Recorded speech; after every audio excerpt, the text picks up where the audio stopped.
bowler Kusal Bhuttel, and then after I think we carried on. ফিজের মতো bowler থাকলে কি match জেতা যায়?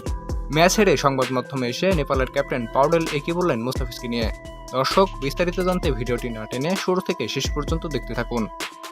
আজ গুরুত্বপূর্ণ ম্যাচে টসে হেরে আগে ব্যাটিং করেন বাংলাদেশ। তবে শুরু থেকে ধুঁকতে থাকে টাইগাররা। ব্যাটিং বিপর্যয়ে পড়ে যায় বাংলাদেশ। শেষ পর্যন্ত নির্ধারিত 20 ওভারের আগে অল আউট হয়ে যায় টাইগার বাহিনী। 19 ওভার 3 বলে 106 রান স্কোরবোর্ডে জমা করে বাংলাদেশ। জবাবে ব্যাট করতে নেমে বাংলাদেশের বোলিং তোপের সামনে পড়ে নেপালের ব্যাটাররা। মুস্তাফিজ, তানজিম সাকিব ও তাসকিনের অগ্নিঝরা বোলিংয়ে 19 ওভারে 85 রানে অল আউট হয় নেপাল।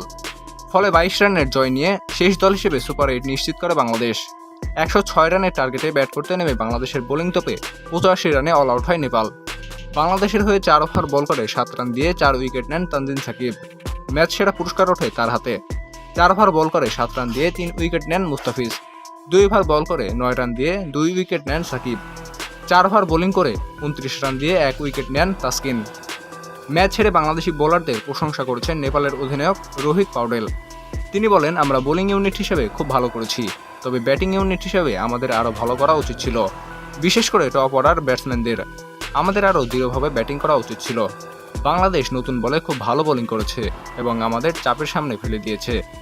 তারা আমাদের কঠিন প্রশ্নের সম্মুখীন করেছিল, তবে পরে আমরা কিছুটা পার্টনারশিপ করেছিলাম। কিন্তু টপ অর্ডার ব্যাটসম্যানরা আরও ভালো করতে পারত এবং আরও বেশি দায়িত্ব নিয়ে খেলতে পারত। তিনি আরও বলেন, আমাদের আরও মনোযোগ দিয়ে খেলতে হবে। কোথায় রান করতে হবে এবং কী পরিস্থিতিতে কিভাবে মূল্যায়ন করতে হবে তা জানা প্রয়োজন। বাংলা নিউজ লাইভ, রিফাত সরকার।